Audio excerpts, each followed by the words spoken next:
Okay, we're starting off on the right foot of the bed with this one, with Animal Crossing Amiibo Festival.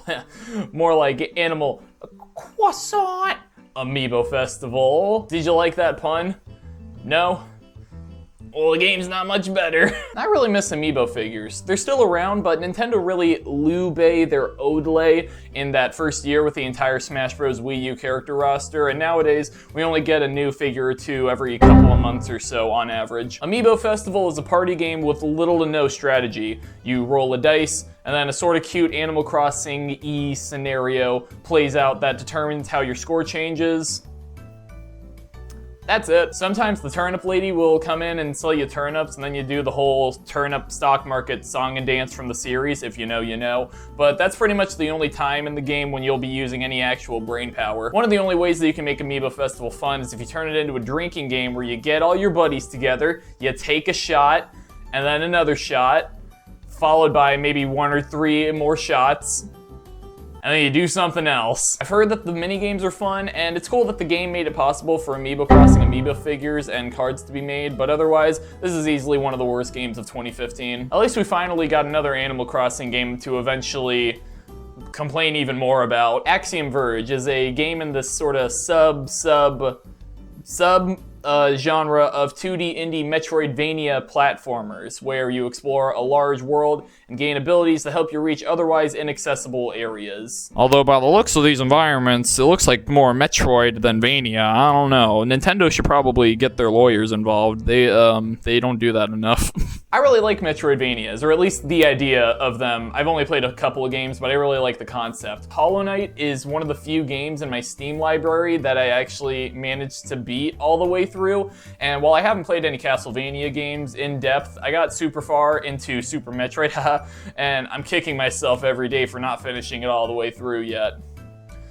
But also not actually. Axiom Verge may be another pixel art indie darling 2D platformer whole shebang, which we certainly have more than enough of, but it had a head start over many other indies to follow it, and apparently it's one of the best indies of the year. And I don't even care if it looks scary. I'm a big boy.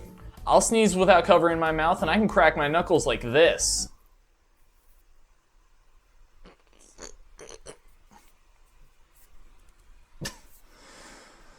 I might have already done it. I'd try Axiom Verge. Batman Arkham Knight is one of the modern open-world Batman games. Now, I have a crippling fear of bats and men, so I never even so much as even dabbled in this series, but I do love open-world games, so I may give it a chance someday.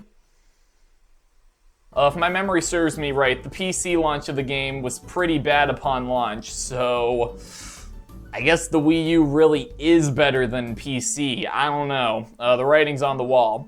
Out of my hands. So yeah, Batman Arkham Knight on Wii U specifically might be worth giving a shot. Like with the bat gun. You know, some people are of a Bloodborne variety, but I was born with 100% swag. They had to remove the swag, all of the swag, so that they could replace it with, well, not all the swag. I hate to give my first hot take so early, but I can guarantee that without even playing them, Soulsborne games, not for me. I grew up on the Wii and mobile gaming, so games that are designed to take you at least 20 tries to get to the next checkpoint, like 3 hours in, they shake me in my boots. I don't have the patience for that. I got a mouth to feed and thumbs to twiddle. I do have a copy of Dark Souls on the PS4 because during one holiday season, there was a buy two, get one free deal at GameStop, and I have it solely as a conversation starter and nothing else. You know, in case the gamer girls finally show themselves, like, where are they at, am I right? where did they go? I understand that Bloodborne is a favorite among many FromSoft fans, and the world building and narrative is amazing, and that's about all I know. I'll let you guys have your fun with your Bloodborns and leave it at that. Maybe the physical copy I would have gotten is gonna go to somebody else, you know? Like maybe one of those starving orphans. Box Boy is the kind of game that would have had a permanent residency in the popular tab of sites like Congregate.com or AddictingGames.com, but it was made by the Kirby devs. So to quote the Walmart employee in the game section, that'll be $10, sir. Would you like to sign up for Walmart Plus? Get a free subscription to Paramount Plus? That iCarly reboot's pretty I haven't seen it. I've been working at Walmart. Box Boy is one of the more notable eShop releases for Nintendo in 2015, mostly because it was made by HAL Labs during one of their few times when they didn't have a Kirby game ready to release for like an entire month. Oh no! That's also a puzzle game where you reproduce asexually and use your dead children as platforms. He's one of the cool dads. I'm not really into puzzle games because I play video games to melt my brain, not stimulate it. The only organ that I worry about stimulating is my stomach when I fill it with white cheddar popcorn. The graphics are also really basic, just like a Flash game, but I already made that observation, so keep up. Just kidding, I love you. Thank you for watching. Mwah. I don't know if something like Box Boy would be my thing personally, but it was well received when it launched, and now it's even a bit of a series with a game on the Nintendo Switch. And now there's a Box Goyle, so there's no excuse not to try it. Unless you hate women. Like me. The best thing I can say about Call of Duty Black Ops 3 is that it was only 8 games separated from the alleged series peak that was Modern Warfare, as opposed to the 16 game gap we're at today. It feels to me like Call of Duty has gone the way of Madden, where the new annual release comes out, the millions of casual gamers and or hardcore fans of the series sext a couple dip, and nobody else even bats an eye at that point, as they focus their attention on the real games, you know? Like, Box Boy. Anyway, I'm not gonna play Black Ops 3. Duh. Chibi Robo Ziplash. So another guy beat me to it. But yeah, no, game doesn't look fun. You may have heard of him. His name's Scott the Woz. He kind of looks like me, not the other way around. It's a whole thing, really. Crypt of the Necro Dancer is one of the coolest concepts for a game that I heard in a while, especially at the time. It's one of those concepts that can sell you on the game just by itself, no trailer or any other marketing material required. It's a roguelike rhythm game where you move, attack, basically perform any action to the rhythm of the soundtrack. Pay your taxes, lie under oath, I don't know. Similar to most of these games, I haven't exactly gotten far, but unlike most of these games, I haven't exactly gotten zero. I think I bought it on Steam during a sale and played about 10 minutes worth. I left that play session intrigued though, and considering the success of the series with the Zelda spin-off game, maybe the DMV should have waited. Devil's Third is a comfort game for me, in a way. I don't have to explain myself. Just because I don't have to, though, doesn't mean I won't, though. So Devil's Third is an obviously bad game. It just looks so stiff and cheap and bad, but it's one of those annual releases that looks bad from the very start, right when it's revealed, and then it gets predictably critically panned, and then put on every YouTuber's worst game of the year list, and then the world keeps turning, baby, like a really big rock. I really think there need to be more games like Devil's Third out there in the industry. I don't know if that's 100% true, but if you don't think too hard about it, it might sound true. Either way, I'm glad Devil's Third exists. Still not gonna play it though. Evolve is another bad game, but it's like a bad kind of bad game. People got really hyped for Evolve, the asymmetrical 4v1 game where the 4 people try to kill a monster before it evolves and I don't know, it takes a big crap. I don't know, I never played it. It was one of those mid-2010s games that was cursed with unnecessary DLC, like $2 blue pants, and a repetitive game loop of running around in circles, whether you're the chaser or being chased. And I think that's it. Again, I never played it. I just watched the Crowcat video. Even if I wanted to play Evolve, I'd apparently have a pretty tough time getting into a match, and that's assuming the game's still online at this point. Luckily for me, I don't want to play the game, so it looks like Godzilla's going back to Godzilla Town to get his GED, Godzilla Education, So that's 2 underwhelming games in a row. So let's switch sides for a bit with, if you don't like Fallout 4, cover your ears for a bit. Fallout 4. I'm pretty sure the general consensus is that Fallout New Vegas is the best game in the series, and Fallout 3 might even be better than 4. But 4's still a good game, just a bit similar to 3. That being said, people love Fallout 3, and more of Fallout 3 can only be a good thing. maybe not a great thing, but a good thing for sure. I hate to admit it, but this is yet another one of those games that I've only really dabbled in and haven't really sunk my teeth into. And I also hate to admit it, and this also applies to Skyrim as well, I'm not really quite a fan of how Bethesda's open world RPG games control. From what I remember, I think I remember some input lag from your inputs, go figure, that I never really fully got used to. I got my fingers crossed that they finally use or create a new engine for Elder Scrolls 6, because it might be a make or break thing for me if the controls are the exact same way. The engine is what controls the controls, right? Probably, I don't know. What's a research? Overall, I don't think I spent enough time to fully like the game, but I'd be willing to give it a little more time to see if I did end up coming around on it, or to it. I don't know. I'm not a grammar Nazi. I'm just a Nazi for people who don't like the same movies and TV and video games as me. Fallout Shelter is what I like to call an ant farm game. Maybe if I sound convincing enough, people will actually believe that I've been calling them ant farm games this whole time. Good one, Nick. You hot piece of ass. It's one of those mobile games that you spend the vast majority of your time with waiting for stuff to happen. You open it, you collect your resources, you spend some of the stuff to get more resources, and then you go about your day. It's basically like Cookie Clicker, except with Fallout Shelter, you can, you can go about your day. Yo, shoutouts to my buddies in Cookie Clicker Rehab. We got Jorge, we got Terrence, and last but not least, but third, Boris. I tried to get into Fallout Shelter because it's a freemium game with microtransactions, but I gave up on it not very long after because it's a freemium game with microtransactions. No matter what I did, it seemed like I was floundering at all times. To go back to the ant farm analogy, it's like if the bees were constantly paying a visit, because I'm pretty sure ants and bees are like sworn enemies.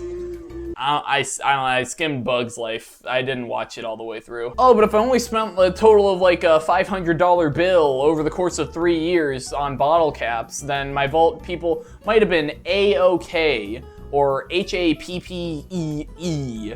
Or happy. Also, and only sort of related, but Anita Sarkeesian got really upset that one time because pregnant women have maternal instincts. Tell me that you don't have kids without telling me that you don't have kids. It's okay, Anita, me neither. I'm like 21, though. I don't know about your situation, though. Where's that lady? Like, did we solve sexism in gaming or something? Where does she go? Did she go home? I want to know. Yeah, I kind of wasted my time with Fallout Shelter, as limited as that time was. Five Nights at Freddy's 3. So I don't know about you guys, but from where I'm standing, the FNAF franchise is really only ironically enjoyable nowadays through memes and confusing ass game theories that I like to watch out of order to see what the hell MatPat is talking about this time. So I had this huge paragraph written, this sort of half silly, half serious light rant about how FNAF kind of negatively changed indie horror games, making developers think that, if they make cryptic C-tier horror games, then they get a ton of game theory coverage. And then I also kind of took a bit of a jab at game theory. But then MatPat announced his retirement, so I'll let it rest out of respect. Rest in peace, Matthew Patrick. I don't really like FNAF 3. Five Nights at Freddy's 4. Believe it or not, FNAF 4 is actually my game of the year. I kid. So I don't know about you guys, but from where I'm standing, the FNAF franchise is really only ironically enjoyable via memes and confusing ass game theories that I like to watch out of order to see what the hell MatPat is talking about this time. Second verse, same as the first. This was gonna be a funny little gag where I repeat the same thing twice, verbatim. But then MatPat made me change my plans and my shirt from all the tears I was wiping into it. I don't like FNAF 4.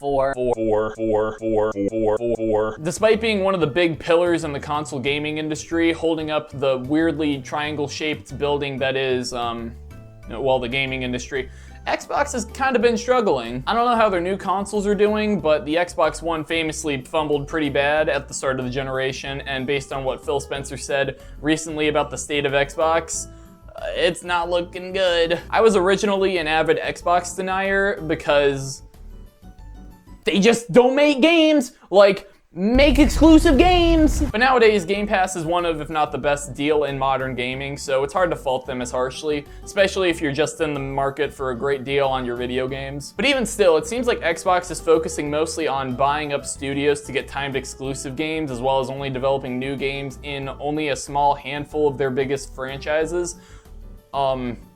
Anyway, unrelated, how about that Halo 5, am I right? If they keep making games like this, they better be glad they're getting that Microsoft funding. I'm pretty sure the reception wasn't that good, right? Like, decent at best? I don't know. Either way, I'll stick with the Master Chief Collection. Thanks, Gabe. MOBA. I forget what it stands for, but there were some games in that genre. Apparently, League of Legends is the best, but at the same time, you can't go wrong with Dota 2. But one thing's for certain, League is the way to go. Except actually Dota 2 takes the cake. Blizzard also made one too. Games like League of Legends and Dota 2 are known for being super competitive, but from what I've heard, Heroes of the Storm is just for funsies. Similarly to those games though, it's free to play. That still couldn't convince me to play it, but it was certainly a nice gesture. Thanks, Gabe. I'm not really that big on MOBAs. They're a bit slow-paced for me, and no matter how much I played, I never felt like I was making the right decisions in Dota 2. My health would always drain faster than a faucet of water in a sink. Like one of those big faucets, like a big hole. And the water would just pour down so fast. No thanks, Blizzard. I don't care if you say that you're a fun MOBA.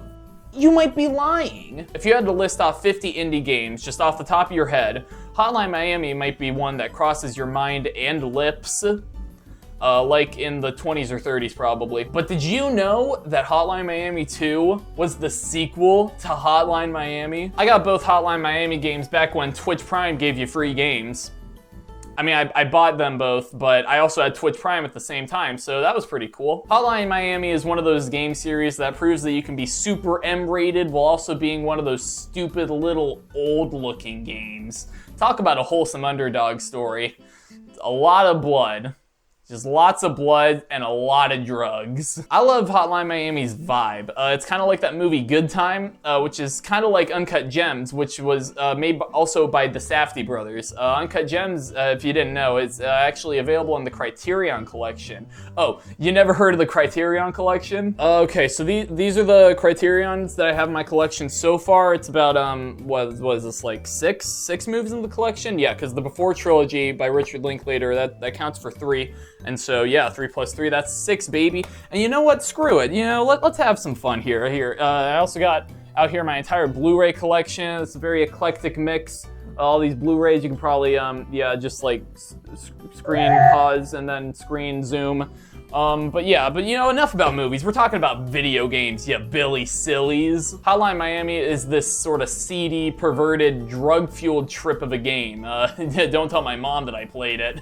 But also, I'm only kidding. She's one of those cool, turning of the blind eye kind of moms. It's also a really challenging game, but it's the perfect kind of challenge where the game's separated into small enough chunks and the pacing is so fast that you're able to instantly get back into things, change up your approach a little every single time, and eventually sink 2 hours into a 30-second shootout. I haven't even beat the game. I might have gotten halfway through, which is becoming a bit of a theme for this list. But I love what I played. And also I think my Twitch Prime and or laptop were bugging out after I got to a certain point, and so it would crash every time I wanted to play the game. So this time I have an excuse. So give me an H, give me an A. What's that spell? That spells ha. I am bread. Is a special game in a special era for the YouTube gaming community. The simulator parody era. Ah! I don't know if games like Goat Simulator or I Am Bread are necessarily that fun to play on your own, but they clearly struck a chord with the so-called webcam degenerates, as my Grammy would lovingly call them, because the clickbait thumbnails kind of make themselves at a certain point. Plus the lol XD random bingo poggers lay epic humor definitely hit way harder on the World Wide Web. You were not gonna see Johnny Carson do a let's play of this game. He died. I'm wondering if these games are part of a bygone era though. You know, Goat Simulator 3 was released relatively recently, but other than that, I can't think of a big clickbaity bullcrap simulator video game thing that got the attention of people like Jacksepticeye or Markiplier and company. And I Am Bread is one of those games that benefited from that kind of attention. And now that we've shifted our tastes to things like Fortnite and Skibbity Toilet, I'm gonna go ahead and let I Am Bread rest in the bread box. You know, they should really do a sequel to that Bird Box movie, and they should just call it Bread Box. And I think that'd be, that I would, like I said earlier, one of my favorite kinds of games is the kind where you can just kind of turn your brain off and relax, maybe listen to a podcast or a YouTube playlist while you slowly make more and more progress. Maybe that's not necessarily a kind of game. Most open world games are a great example of that because they usually have a lot of side quests and things to keep you occupied as you chip away at practically anything besides the main story. And a great example of that great example is Just Cause 3.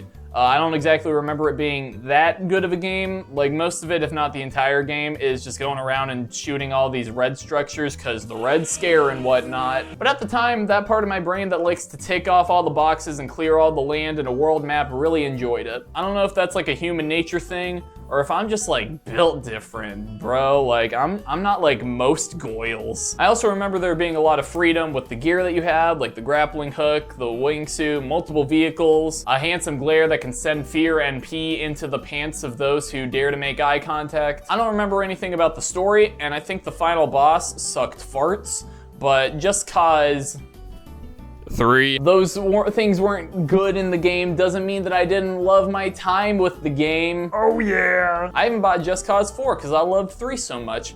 I haven't played it yet, but I'm looking forward to getting around to it. If I get around to it. Backlogs, am I right? Hey, how about you guys try to guess the next game that's coming up on the list? Kirby Rainbow Curse. Kirby and the Rainbow Curse was the 2015 Kirby spin-off game. One of 31.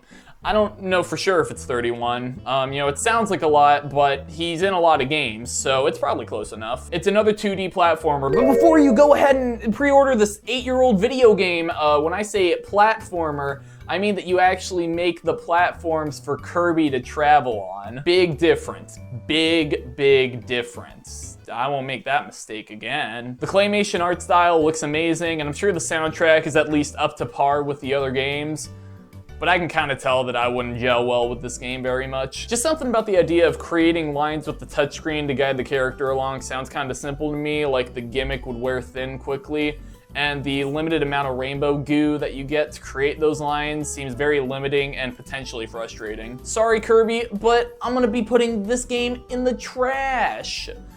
Maybe your other 48 other games are good though, I don't know, I haven't played them. The Legend of Zelda, in a way, is kind of like the inverse of Kirby. You know, if you think about it, these two things here are kind of different. More specifically, there aren't nearly as many Zelda spin-off games. Most of them, in fact, are only really from the last decade, and one of them is Triforce Heroes. Is Triforce Heroes a spin-off game? I hope so. I'm pretty sure it is. I think Wikipedia doesn't bold the text on the title, so I think it's a spin-off game. But anyway, similarly to Kirby, however, I'm equally scared to play the Zelda game. Believe it or not, I didn't actually have many friends that I would hang out with outside of school in elementary or middle school. By that time in my life, and because of the circumstances, I didn't play any local multiplayer games unless I was playing with my little brother. With a title and box art like the one for Triforce Heroes, one could surmise that local multiplayer was a big draw of the game, and if you're one of those people who surmised it, then you should read the synopsis for the game, because you're gonna feel so smart, dude. So yeah, that's my main problem.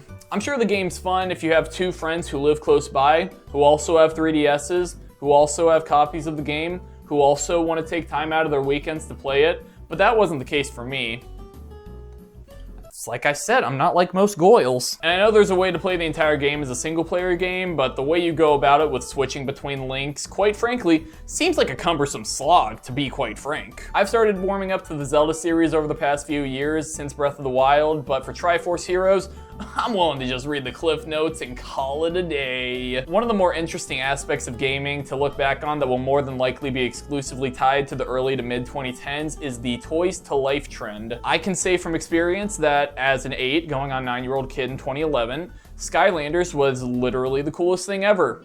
Like the list goes SpongeBob, Christmas, The Warm Embrace of Your Mother's Loving Arms, and Skylanders, starring Stealth Elf. And the second billing goes to the dragon from the old game. And then Disney Infinity came out, and I wasn't that big of a fan of it. And then Amiibo came out, whoopee! Toys to Life games sold super well, and then they stopped selling well. And then LEGO Dimensions came out. I'll give them this, a LEGO Toys to Life game with a buildable portal and all these obscure-ass IP pulls is about as cool, if not cooler, than the original pitch for Skylanders, or the idea of a Captain Amiibo figure, or the idea of a Perry the Platypus figure. And in the arbitrary search for the most ambitious crossover in history, LEGO Dimensions has The Simpsons, Sonic the Hedgehog, Adventure Time, The Wizard of Oz, Back to the Future, Portal? E.T.? Next thing you're gonna tell me is that they have the Lego movie there as well. Oh my gosh, it's the Lego movie like I just said. And the cool thing is, as you would probably expect, the sets work as actual Lego sets that can be displayed independently from the game, which is great because the game's apparently, like fine at best. I haven't heard much about how amazing and groundbreaking the game mechanics are, that much I'll say. That being said, I don't know, man. If I had enough disposable income to afford a lot of these sets and the starter pack, I could see myself taking the plunge just because I love the idea of Lego sets. And what I mean by like the idea of Lego sets is like, I think it'd be cool to have them, but it'd also be arguably equally cool to be able to afford them. I'd be willing to try Lego Dimensions. Like in a perfect world where I become a multi-millionaire with a full physical video game and Criterion Blu-ray collection to my liking, and I had plenty of spending money to spare, and Lego Dimensions was still readily available on store shelves. I mean, I already said it, I would be willing to try it. Life is Strange is an interesting beast. It's a narrative-heavy, interactive story, if I'm not mistaken, that looks like it appeals to the Tumblr crowd, because, like, I don't want to generalize, but these girls kiss, right? Probably. And the first game, I believe, is pretty divisive. Not divisive enough to keep it from becoming a long-running series with spin-off stories, but apparently a lot of people are not into this game. After doing a quick Reddit search, said the cool, sexy playboy, I think most of the criticism comes down to the cringy dialogue and stupid, pesky teen drama. No thank you. And also certain people who were more than likely upset over girls kissing. But disregarding that stuff, one of my favorite films of all time is Juno because of the cringy dialogue and teen drama bullcrap. So I'm anything but dissuaded from trying out Life is Strange just because the main character says hella a few too many times. Like, I honestly wish people would talk like that. It'd be terrible. I'd love it. Or maybe I just need more lesbian friends. I don't know, like maybe I should buy a hat and a scarf and lurk around a Starbucks in San Francisco or something. I don't know. I live in Indiana. The bus fare would be a lot, so I don't want to try it. I'm willing to give Life is Strange a shot, and also there's time travel in it. I forgot to say that, but that sounds cool. An interesting part about growing up in the past few years has been living through the rise and fall and rise again of several game series. As a brief example with Resident Evil, the first 3 games were great, the series peaked with 4, and then 5 came out, wasn't nearly as well received, and 6 was the clear low point for the series, a very underwhelming experience. By the time I was following gaming and gaming news and all the new releases and everything, Resident Evil 6 was the newest game in the main series, so I just assumed that Resident Evil was one of those game series that lost its way in the newer console generations. But Resident Evil and Vi Age Resident Evil came out years later, as well as the 2 remakes, and the series even reached a high point with the 4 remake this past year. Looks like 10-year-old me wasn't that smart because he didn't have as much worldly knowledge on account of only being alive for 10 years. Got him. Anyway, Mario Party is another series that was in a similar position, and Mario Party 10, you could argue, was the Resident Evil 6 of the Mario Party series. And that's a quote for the gravestone. Long story short, Mario Party was doing fine up until Mario Party 9, depending on how much the person you're talking to liked 8, because in 9, they put all the characters in a car, and the fans got upset because most of them were too young to know how to drive, and they didn't want to kill Luigi in a car accident. The people complaining to Nintendo about the car must have forgot about email, and instead used really slow pigeons to get the message across, but those pigeons couldn't make it to Nintendo HQ in time because after the 3 years in between games, the car was back in full force, baby.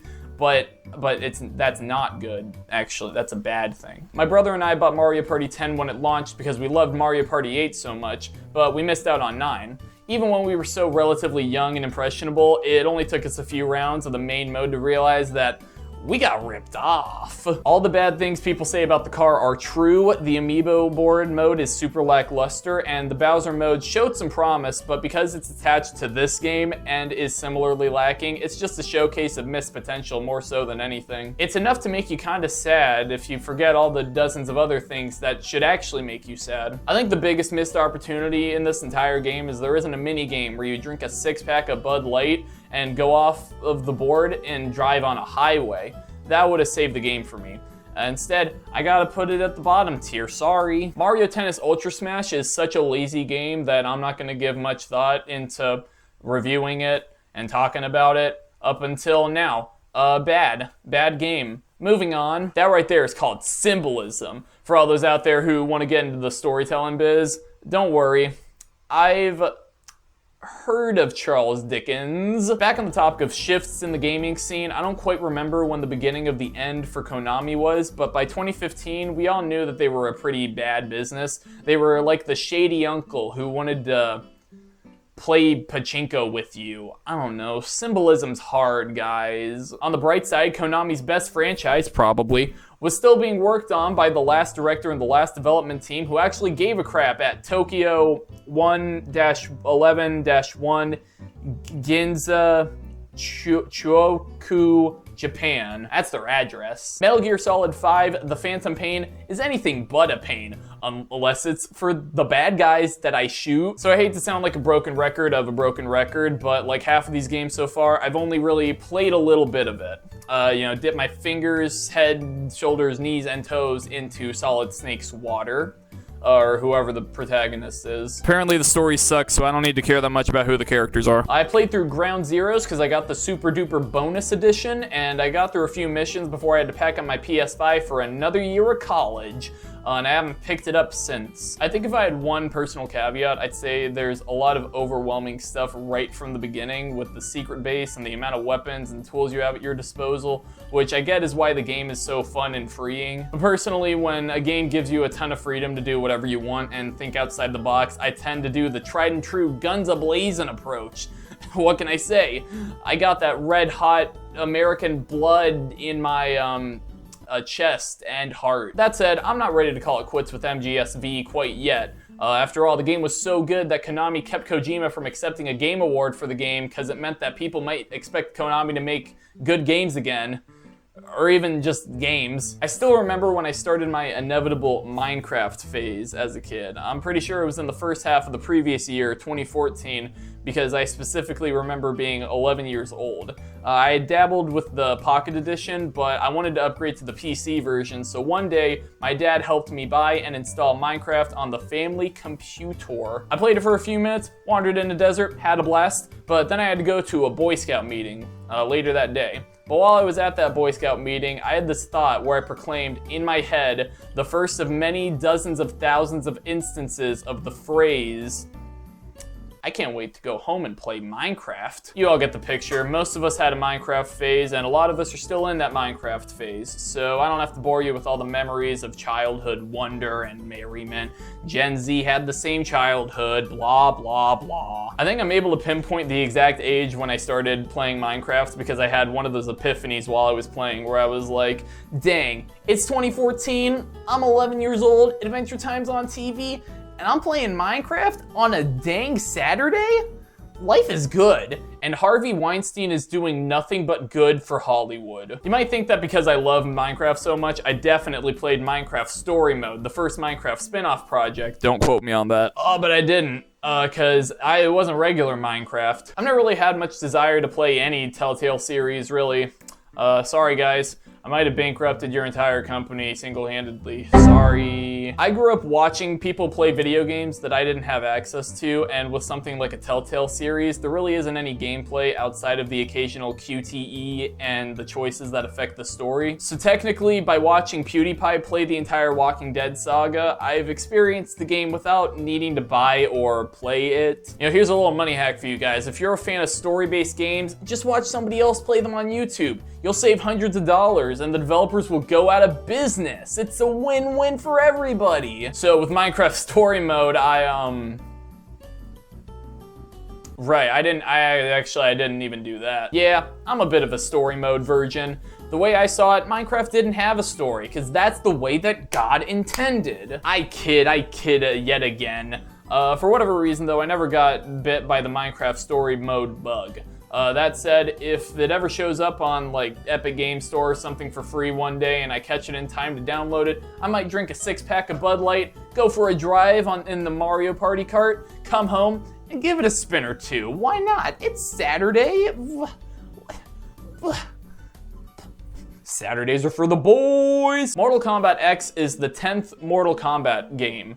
The X stands for 10. I don't know if I've ever fully sunken my teeth into a 2D fighting game, not even Mortal Kombat, which I think would be customary. Like, sinking my teeth into their flesh.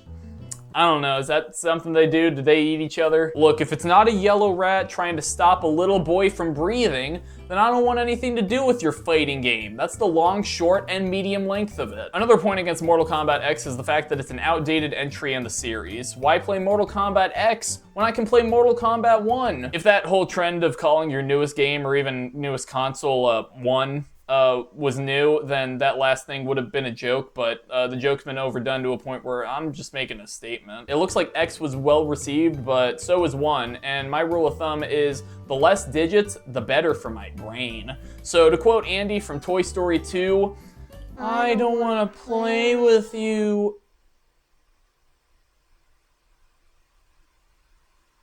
That's it. Ori and the Blind Forest was one of the few original Xbox One games. Emphasis on the word was. It's a 2D platformer with a beautiful art style, the soundtrack sounds epic, and everybody loves it. And the game saved the X-Bone. I don't know much else about the game because I was anything but an Xbox kid at the time. But now that the Ori games are on the Switch, I can think of about 3,054,265,004 worse things to do with my time than play it. So I guess Rainbow Six Siege, that game that one friend in every friend group is obsessed with, we call them the Siege guy. Yeah, that game came out in 2015 and has lasted, I believe, to this day in relevance. I feel like the Rainbow Six Siege ship, the RSSS, has been sailing away from me further and further with each passing year, and I'm not personally all that into the idea of a tactical shooter that you have to, like, think one step ahead in at all times. So I'll leave the game up to our resident Siege guy while I try to platinum Spyro 2 on my PS5. Rise of the Tomb Raider. Because I guess for all the other games, Lara Croft was sitting down, I guess. Lazy ass. I bought the original Tomb Raider on Steam for like $1, and it's been rotting in my Steam library ever since. Well, that's my history with the Tomb Raider series, baby. I've heard that Uncharted is like Tomb Raider with a boy. And I've heard that the Tomb Raider reboot series is kind of like Uncharted with a Goyle. I love Uncharted, so that's a good sign at least. I don't know anything else about the Tomb Raider games, including Rise, but I believe they were all received well, so I'd be willing to give the old games the old college try, although I only have a semester left to do that, so it's unlikely, since I haven't even touched my PS5 in over 3 months. But miracles can happen. Take that to bed with you little kids, you little scamps, you little damn scamps, you little... Rocket League is one of those things that sounds like such an obvious idea for a game that you kick yourself for not coming up with it sooner, even if you don't have the ability to create a game like that. So the idea would just kind of linger in your brain and never come to fruition. Womp womp. At its core, it's soccer with cars, and it's pretty fun. I actually rented the game one weekend for my PS4 a few years ago, without really putting 2 and 2 together and realizing I needed PS Plus at the time to play online. But I had fun in the single player with the single player stuff, you know? Going up against CPUs, collecting trophies, feeling like I'm good at video games instead of going online is actually for the best. And I think the game's gone free to play, which hopefully means online isn't paywalled. And if it isn't, and someone put a gun to my head, I'd give the game another shot so that the guy wouldn't give me a shot to the head. What's this? Nintendo made a shooter? This is probably true for many AAA game developers, but Nintendo in particular is known for rarely ever branching out into new, long-lasting intellectual properties, especially at the time. They did all the heavy lifting in the 80s and 90s, you know, the good old days, and they've been relying on those IPs for the decades to come. And then occasionally they'll be like, hey everybody, it's 2006. Here's Wii Sports. Have fun, kids. And also weird Aunt Virginia who drinks wine and goes to book clubs. Yeah, you're a gamer now. Welcome to the future. Of course, there were smaller games and series they made, like the aforementioned Wii series, and there were probably at least a handful of DS and 3DS series, but when talking about major console quality, core first-party Nintendo series, the last one of those to release by 2015 was Pikmin in 2001. Until Splatoon, those rat bastards. Speaking of affirmations, that's probably not the right word for this context, but we're gonna roll with it. You heard me right, guys. Yeah, Splatoon, it's a shooter game, but don't worry, parents. The kids in this game are 14 years old, so maybe that'll make you feel better. I don't know. I've never had kids. What are they like? They seem hard to deal with. I wouldn't, but your call, I guess. Whatever. Anyway, Splatoon is all about spewing fluids. You ever get sick and then you gotta trudge to your mom's room and then be like, Mom, I puked? It's kind of related. It's a turf war in the most literal sense. These kids, who are also squids, go by the rule of the dogs. If I spray it, it's mine. They have ink guns and they spray the ground and each other if the occasion arises. And then they turn into a squid to swim in their ink and then to get more ink. Which is really confusing when you think about it. Like when we breathe oxygen, we don't create additional oxygen or anything. It's all finite, I think, maybe. But like, it's Japan. They made Hatsune Miku. Those guys are downright nonsensical sometimes. It's really fun. Dare I say, I love it.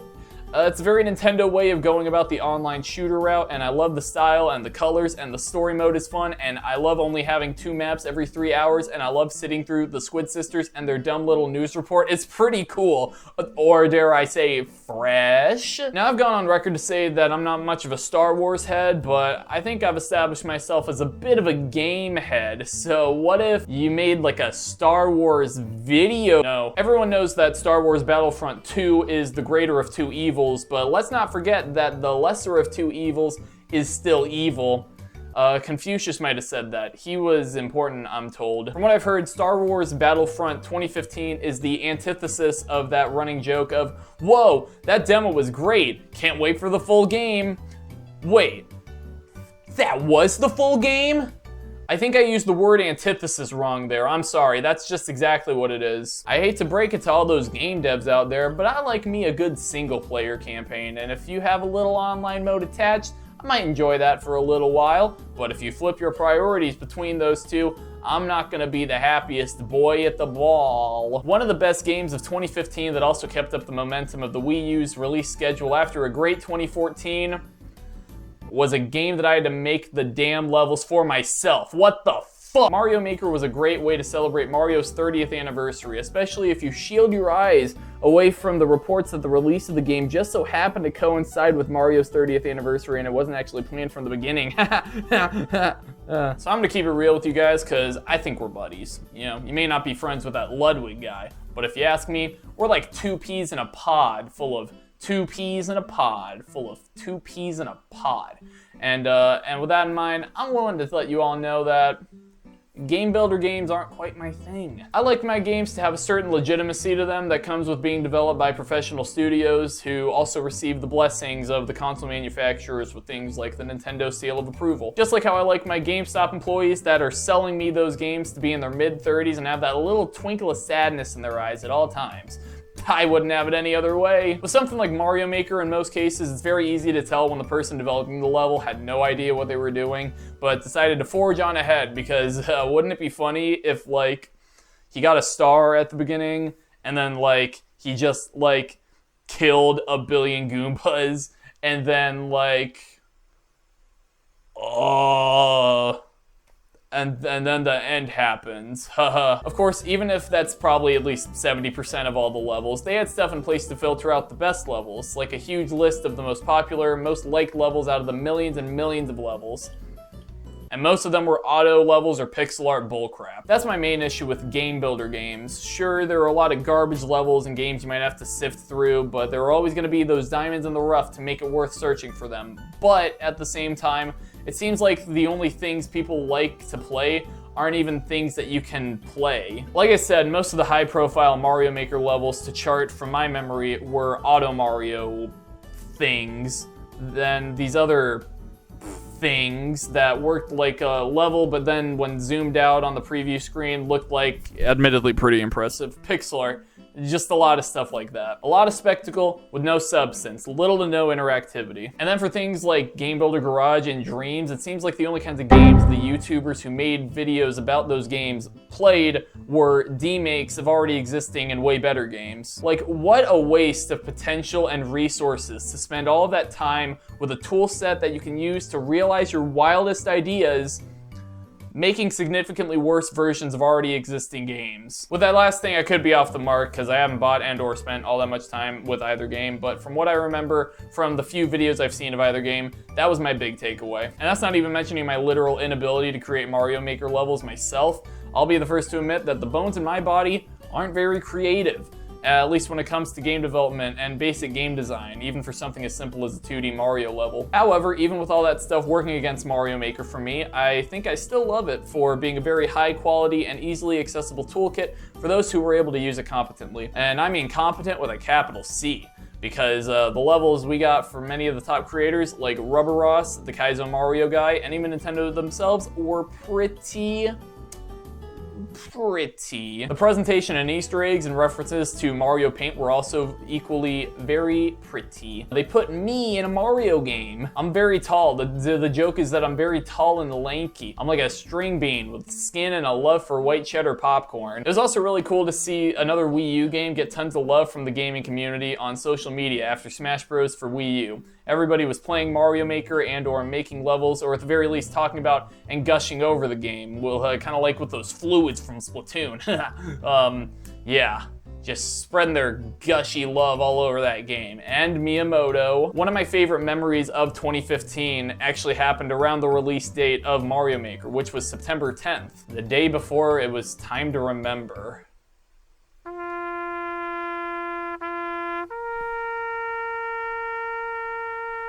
I don't know if I'm actually going to put some 9/11 footage over that. I'll see. Maybe not. There was supposed to be 9/11 footage. If there wasn't, I'm sorry. I don't know. It depends on how edgy I'm going to be. The release date was exactly 1 week before my birthday, which for that year was on September 17th. Remember that date in case I ever get a P.O. box. If my memory serves me right, that Friday evening was my high school's homecoming football game, and as a member of the middle school band. Now, ladies, come on.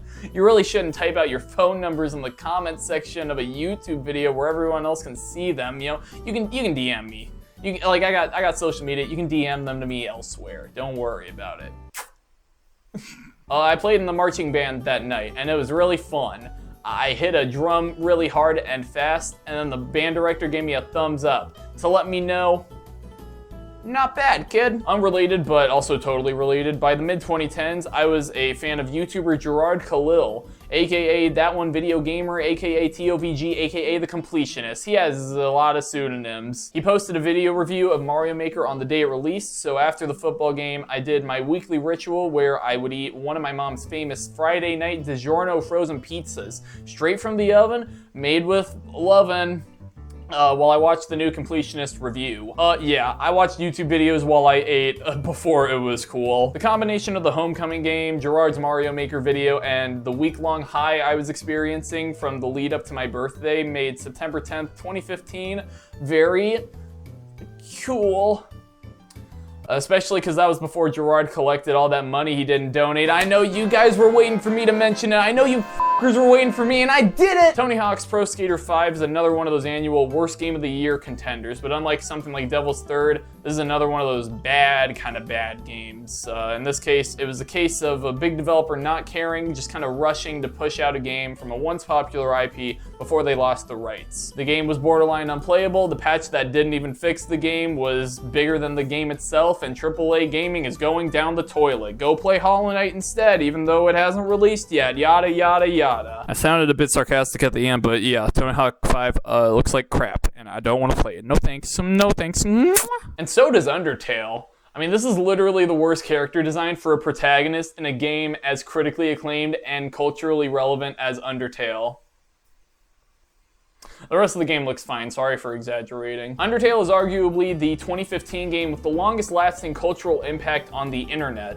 What with all the LGBTQIA+ slay, Tumblr-friendly characters, plus Megalovania. I don't exactly remember how or when I became aware of Undertale. I have a feeling that I might have seen some YouTube thumbnails or online murmurs of this Sans Undertale fella, whoever he is, and over time I learned more about the characters and the story, watched a couple reviews, and I believe it was Etika's full playthrough that I saw to get a full grasp of the game. Rewatching his Genocide Run streams while playing PS4 games during the holiday season of, I believe, 2016 will be another underrated memory of mine. Rest in peace, Joy-Con boys, all that stuff. Despite being one of those games that I believe could be enjoyed by watching a playthrough, I ended up buying and playing through the entire game on the PS4.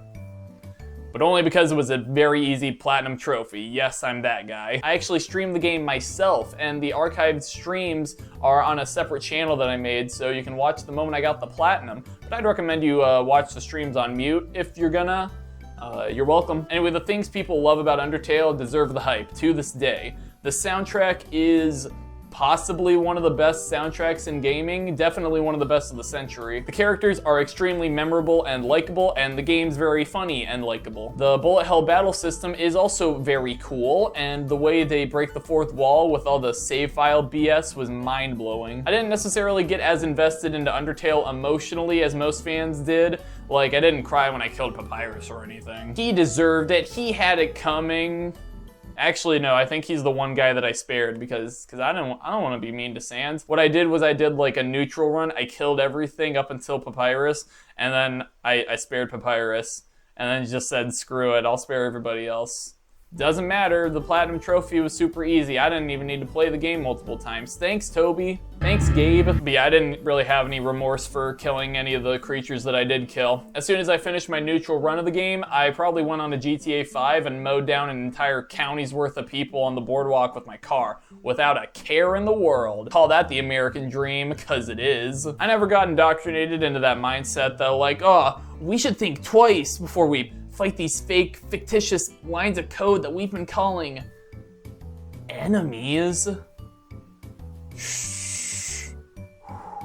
At the time, I was a stone cold son of a bitch. So I had a straight face for most of the emotional beats of the game, although I have definitely softened up in the past year. I watched Past Lives, I watched Brokeback Mountain, I watched Dead Poets Society, so I've mastered the art of silently crying, but I think I'm past being able to do that for Undertale. I also probably would have been of the opinion that Undertale was a tad bit overrated if I didn't enjoy it as much ironically nowadays. I don't know if it's always been this way or if the game's experienced a resurgence, but meme and post culture online still loves Undertale, and I'm all for it. Slay Queen Yas 3000. Whether it's Megalovania appearing in Silva Gunner rips, Sans winning Tumblr Sexy Man contest not too long ago, or things like Obama Soda using epic Undertale music to soundtrack Joe Biden of all people.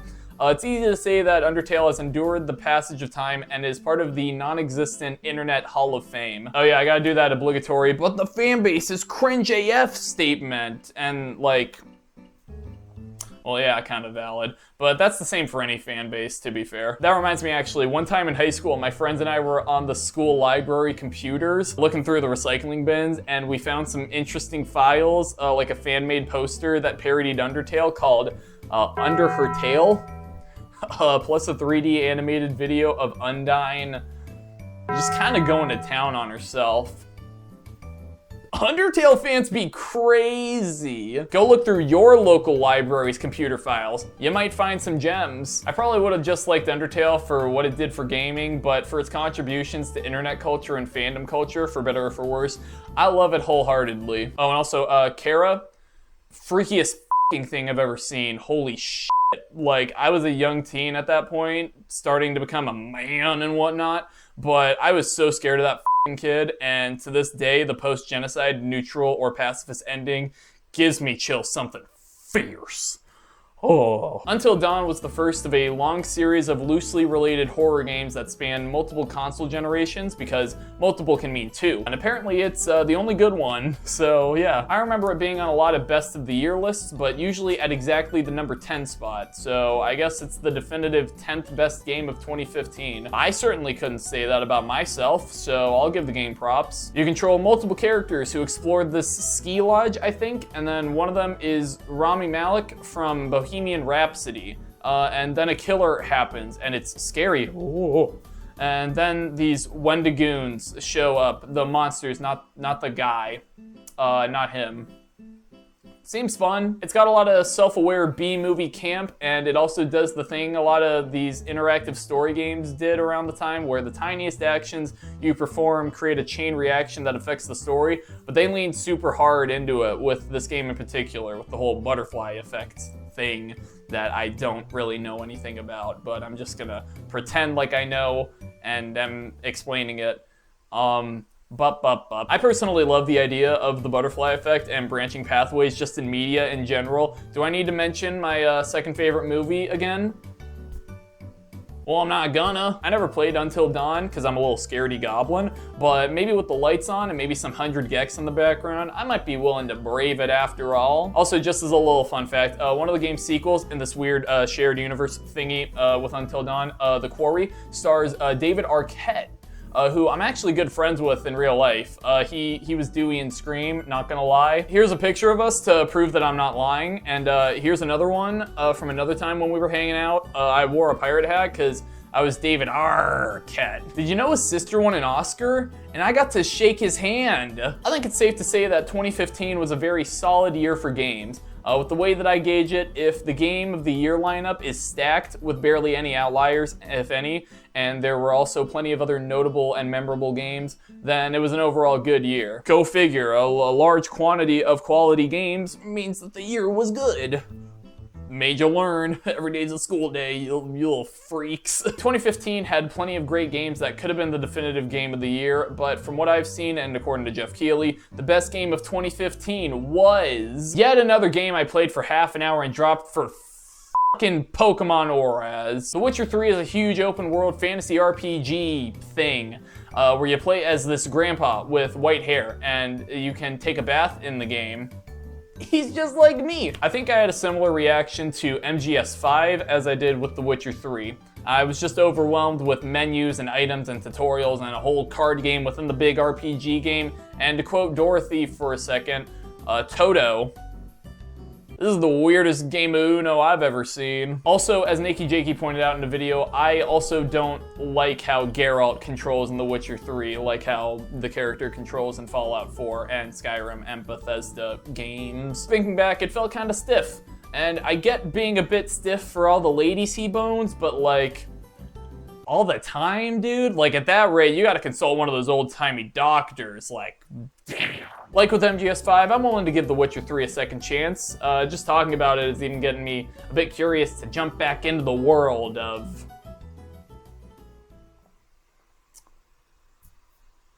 Pandora. No. Xenoblade Chronicles X confuses the hell out of me. It's gotta be one of, if not the most ambitious Wii U game. It's almost like they forgot that not many people own a Wii U.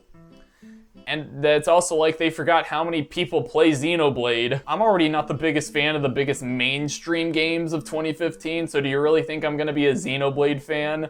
The closest I've gotten is buying Xenoblade 1 on the Switch on impulse while out on a Walmart run with friends. I never touched it. I don't know jack about X. These characters look AI generated, and I'm not gonna play this game. You can't make me. This is America, land of the free, home of the brave. Say what you want, but I'm allowed to not play video games if I don't want. And if a couple schools gotta get... I'm not gonna finish that. Yokai Watch on 3DS is the start of yet another Pokemon ripoff franchise. Next! I kid for a third time this time. The games look polished, some of the character designs look nice. It's cool how the series incorporates Japanese culture, because yokai are in Japanese mythology, if I'm not mistaken. But I'm still gonna watch and play Pokemon over this. Okay, next! To cap off the games of 2015, we have Yoshi's Woolly World, the third of 3 standout Wii U games, especially if you're not a Xenoblade fan, otherwise it'd probably be 4. It's a shame Woolly World never got a Switch port because I missed the boat on it and would be willing to try it.